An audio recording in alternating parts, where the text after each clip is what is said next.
시대를 살펴보면 안타까운 것이 존경받을 만한 또 존경받는 또 존경하는 그러한 사람의 그룹들이 점차 사라진 것을 볼 수 있습니다.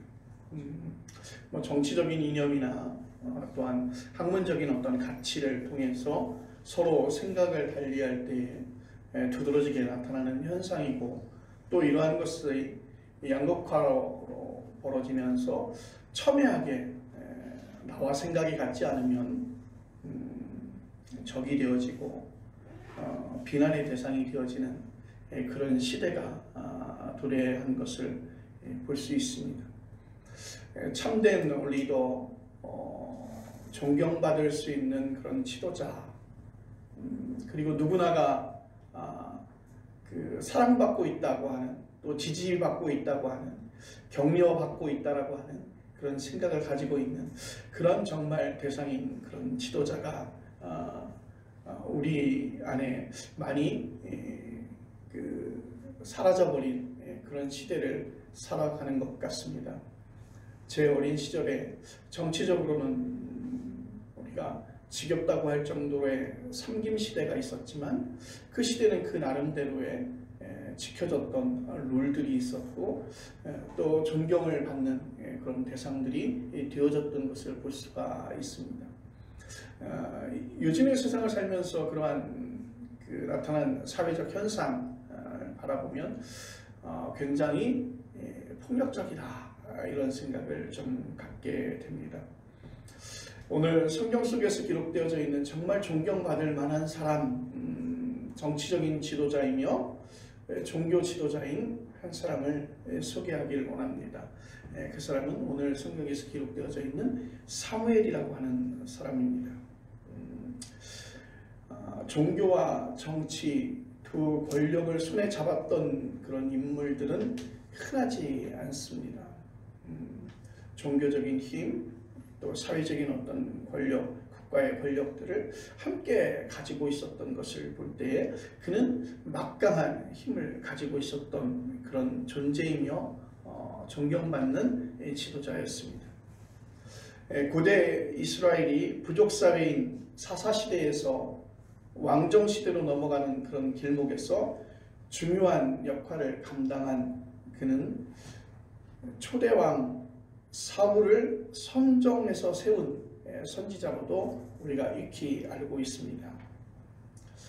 사울을 이스라엘의 초대 왕으로 세웠지만 사울이 그 왕 노릇을 제대로 감당하지 못하자 그를 폐위시키고 하나님의 뜻에 따라 다윗을 왕으로 세울 수 있는 정도의 막강한 리더십을 행사한 사람이 바로 오늘 여러분에게 소개하고 있는 사무엘이라고 하는 인물입니다.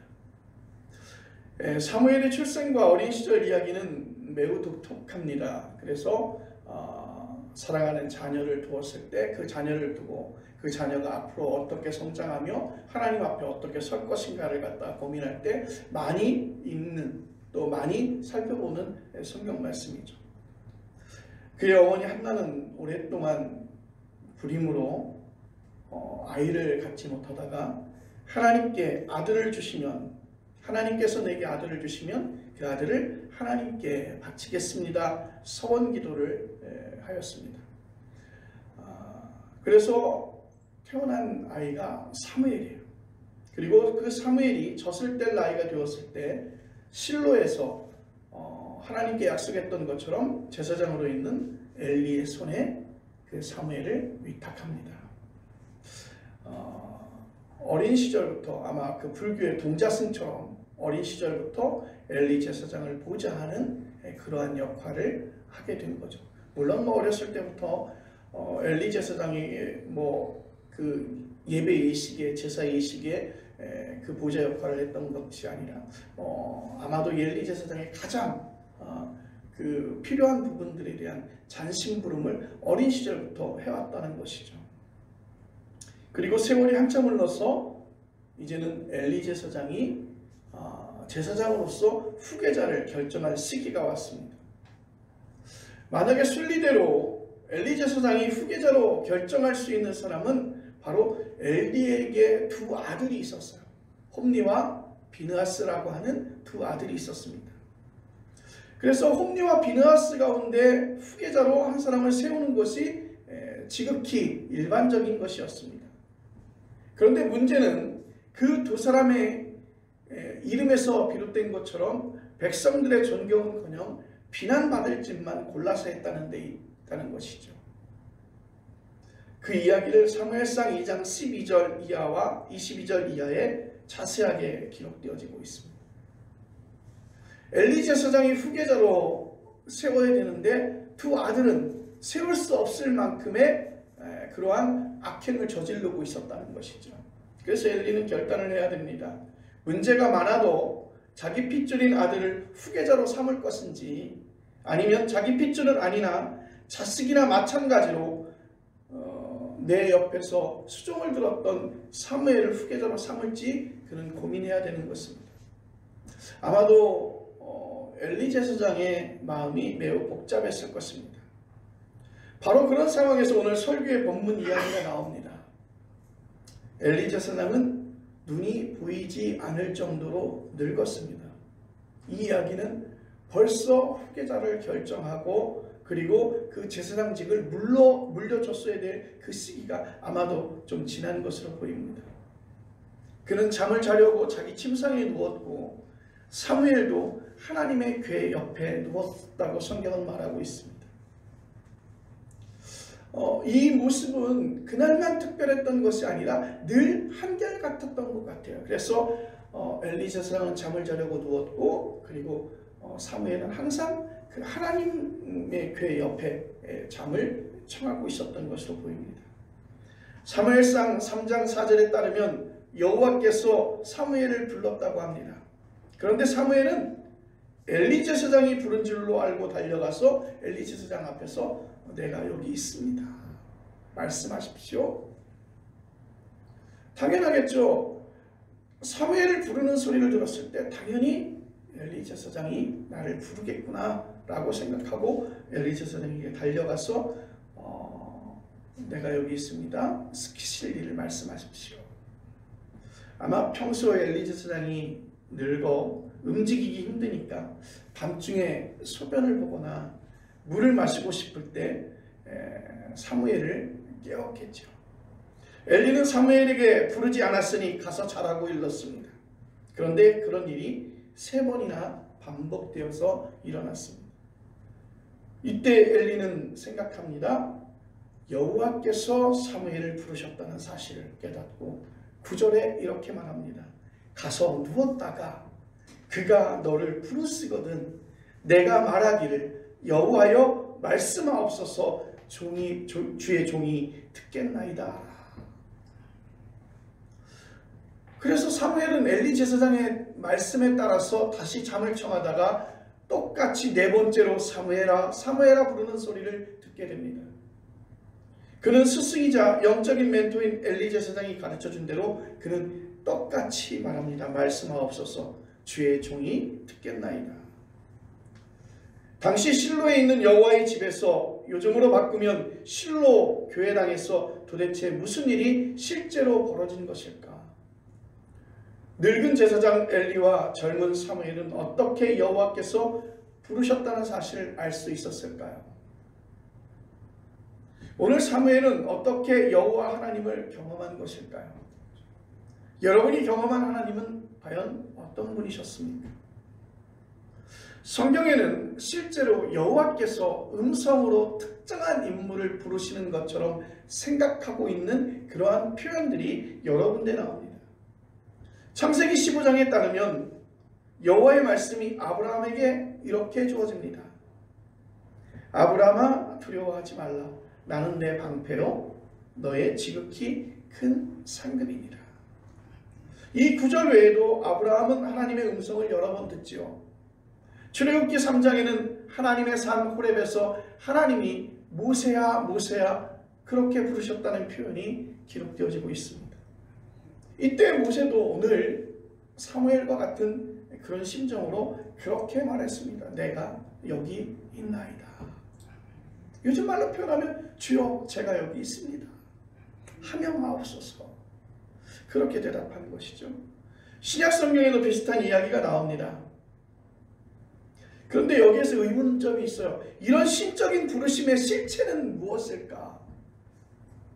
정말 성경에 기록된 것처럼 하나님께서 그렇게 사무엘을 부르셨을까? 사무엘의 이름을 불러서 사무엘아 사무엘아 부르셨을까? 강인한이라고 하는 사람이 쓴 라일락 나무에서 흐르는 밤이라고 하는 그 시의 일년을 한번 읽어드리겠습니다. 라일락 나무 연초록 가지와 가지 사이로 바람이 들어가고 싶어서 안달일 때 안돼 안돼 연등인 양 꽃수무리를 흔들며 라일락 나무 말갛게 눈 흘긴다. 강인한 씨는 이 시에서 라일락과 바람이 서로 대화하는 것처럼 그렇게 묘사하고 있습니다. 이것을 우리는 의인화라고 그렇게 얘기하죠. 그렇게 할 수 없는 어떤 사물, 그 사물을 사람처럼, 사람이 어떻게 하는 것처럼 그렇게 표현하는 것을 의인화라고 합니다. 여기서 꽃과 바람이 실제로 대화하는 것은 아닐 것입니다. 시인에 의해서 사물과 사물이 엮어내는 시적인 세계가 현실로 그렇게 표현된 것입니다. 이런 시를 읽으면서 말도 되지 않는다거나 거꾸로 바람과 꽃의 말을 사실적인 현상이라고 생각하는 사람이라면 그는 시쓰기의 깊이와 세상의 신비를 잘 이해하지 못하는 사람일 것입니다. 자, 오늘 이 말씀처럼 이 강인한의 시의 라일락 나무처럼 오늘 사무엘아 사무엘아 그렇게 부르시는 여호와의 부르심은 어떤 궁극적이고 절대적인 경험에 대한 문학적인 메타포, 은유법입니다. 앞에서 제가 말씀드린 것처럼 아브라함과 모세도 거부할 수 없는 어떤 절대적인 경험이 있었기에 하나님께서 자기를 부르셨다고 그렇게 말씀하고 있는 것이죠. 기독교 역사에서 아우구스티누스도 그런 부르심을 경험했고 마틴 루터와 존 웨슬리도 마찬가지입니다. 오늘 우리에게도 그런 경험이 가능할 것입니다. 그런 경험이 일어나야 할 것입니다. 오늘 여러분들에게도 이런 경험이 똑같이 일어나기를 간절히 바랍니다. 하나님께서 아무개야 하고 부르셨다고 표현할 수밖에 없는 어떤 그런 절대적인 힘이 여러분의 가슴과 여러분의 곁에 머무르시기를 간절히 바랍니다. 날마다 그러한 경험들이 여러분들에게 고백되어지기를 간절히 바랍니다. 그게 바로 하나님의 경험인 것이죠.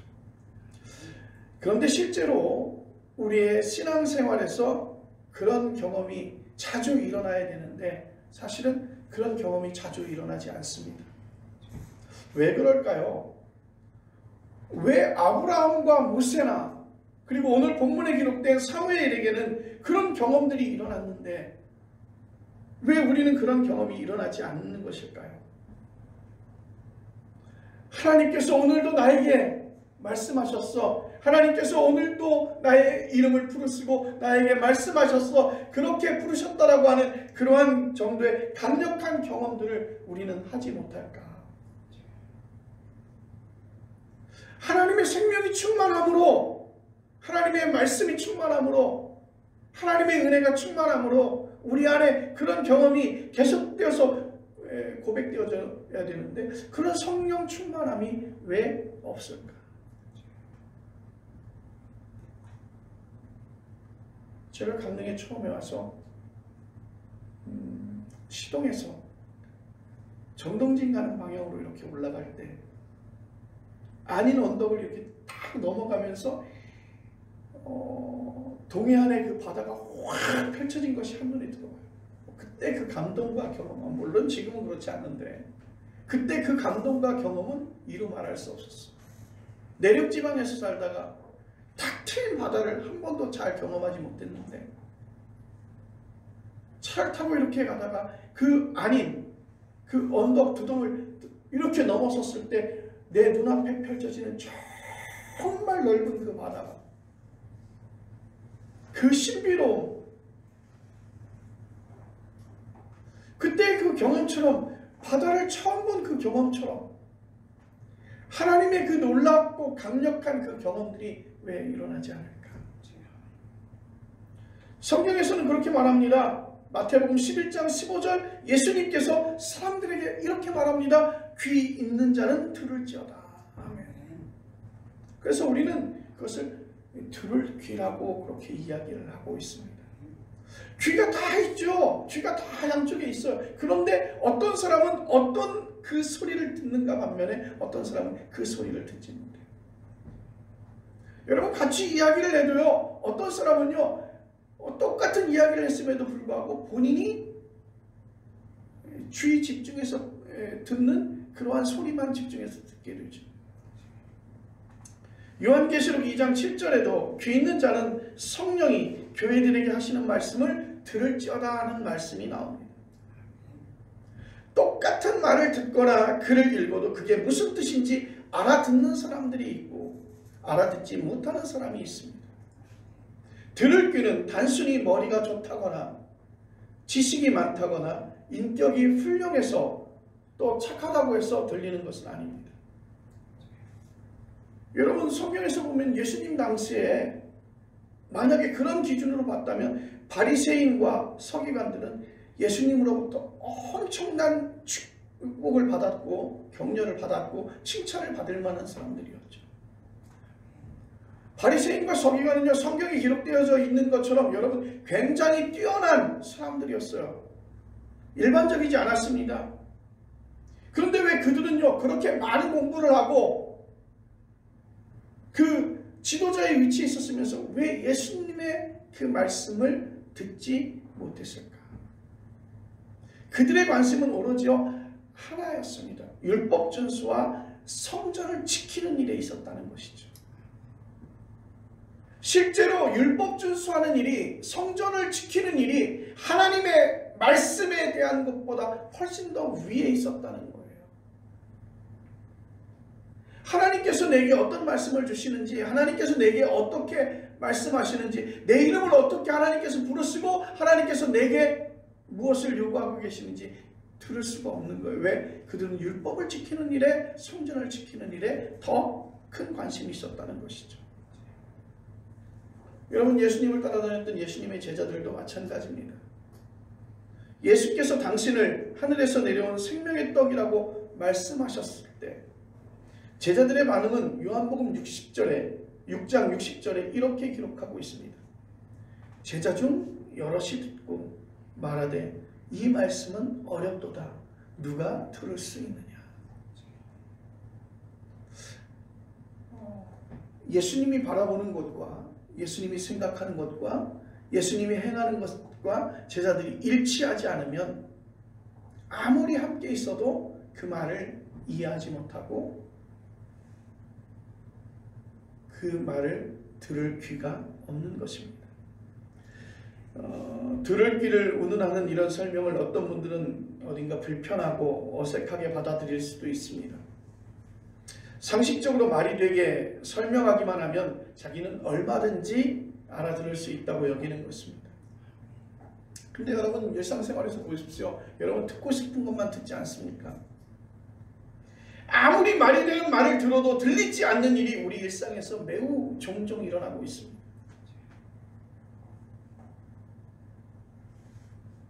여러분, 인공지능의 메커니즘에 관한 전문가의 설명을 들어도 우리는 대충 그렇다는 사실만 느끼지 자세한 내용은 알아듣지 못합니다. 요즘에 가장 핫한 것이 AI죠. 인공지능, 챗GPT. 그런 설명을 여러분들이 들어도 잘 이해하지 못하는 것은 뭐 그런 것이 있을 거다, 이런 정도의 것이죠. 그런데 실제로 여러분 잘 이해하지 못하는 거예요. 서양음악에서 중요한 화성학 강의를 지금 우리가 들었다고 합시다. 여러분 이해하기 어렵겠죠. 여러분, 정치인들이 싸우는 이유도 여기에 있습니다. 개인이 작은 세계에 갇혀 있어서 상대방의 말이 귀에 들리지 않는 겁니다. 부부 사이에도 대화가 안 되죠. 그 사람의 인격이 천박하기에 그런 게 아니라 각자가 세상을 다르게 인식하고 살기에 이런 일이 벌어지는 것입니다. 방 안에만 갇혀 있으면 방 밖의 이야기가 비현실로 들리는 것입니다. 이런 존재가 바로 인간이죠. 현직 대통령의 체포영장이 발부가 되어지고 공수처에서 현직 대통령을 체포하러 갈 때 대통령을 지키는 경호처장은 대통령을 지키는데 최선을 다했습니다.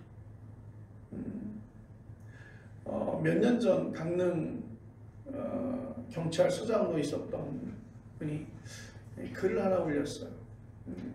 그 글의 편지는 그거였습니다. 지금 경호처장, 그러니까 전 경호처장이죠. 그 경호처장은 경찰관입니다. 그 경찰관이 그 박종준 씨가 전에 강릉에서 경찰서장을 했던 분에게 그렇게 글을 썼어요. 형님 존경합니다. 형님이 걸어가신 그 길을 저도 묵묵히 따라가고 싶습니다. 라고 쓴 정말 가까운 사람이 쓸 수 있는 그러한 표현이죠. 그런데 글에 이렇게 썼더라고요. 당신은 더 이상 나의 후배가 아닙니다. 근데 저는 좀 다른 시각으로 봤어요. 그는 주어진 일에 최선을 다하는 거죠. 경호처는 대통령을 지키는 일입니다. 대통령을 지키는 일. 그는 최선을 다해서 대통령을 지켰다는 거죠. 그의 직무에 충실했다는 것입니다. 그럼에도 불구하고 서로가 생각하는 견해가 다르다 보니까 서로의 관계까지 이렇게 깨져버리는 일들이 생기는 것입니다. 왜냐하면 내가 그 세계를 인식하는 방법이 다르기 때문이죠. 어떻게 하면 귀가 열릴까요? 어떻게 하면 귀가 열릴까요? 어떻게 하면 주님께서 알파와 오메가이시며 전에도 계셨고 지금도 계시며 앞으로 오실 자리는 사실을 제대로 우리는 알아들을 수 있을까? 사무엘아, 사무엘아. 그렇게 부르시는 여호와의 음성을 들은 사무엘처럼 하나님을 경험할 수 있을까? 주여, 종이 여기 있나이다. 말씀하옵소서. 하나님은 먼저 경험한 사람들에게서 그것을 배우는 것이 최선이라고 우리에게 보여주고 있습니다. 세상 사람들의 잘난 척하는 소리, 대박나게 해주겠다는 장사꾼들의 호객 소리, 막장 드라마에서 배우들이 앵무새처럼 쏟아내는 값싼 소리 말고 하늘에서 울리는 소리라고 표현할 수밖에 없는 경험의 실체가 무엇인지를 배우시길 바랍니다. 그걸 배웠을 때에 비로소 자기도 직접 그런 경험 안으로 조금씩 한 발자국 한 발자국 들어갈 수 있습니다. 예수님께서 요단 강물에 잠겼다가 올라올 때 하늘이 갈라지고 성령이 비둘기같이 내려오면서 이런 소리가 하늘로부터 들렸다고 마가복음 1장 11절은 말합니다. 하늘로부터 소리가 나기를 너는 내 사랑하는 아들이라 내가 너를 기뻐하노라. 아멘. 질적으로 전혀 다른 사건이 예수님께 일어났다는 사실을 저렇게 표현하는 것입니다. 여러분이 이해하기 쉽게 우리가 불교식으로 말씀드리면 예수님께서 해탈을 통해서 열반에 이르신 것이지. 사도 바울은 그리스도인들을 체포하려고 다메섹으로 열심히 가는 길이었습니다. 그의 최고의 사명은 무엇이냐면 예수라고 하는 사람을 믿는 사람들을 가두는 것이죠. 그리고 그 복음이 증거되지 못하게 하는 것입니다. 그래서 열심히 오늘도 달려가고 있습니다. 그런데 그 달려가는 도중에 그는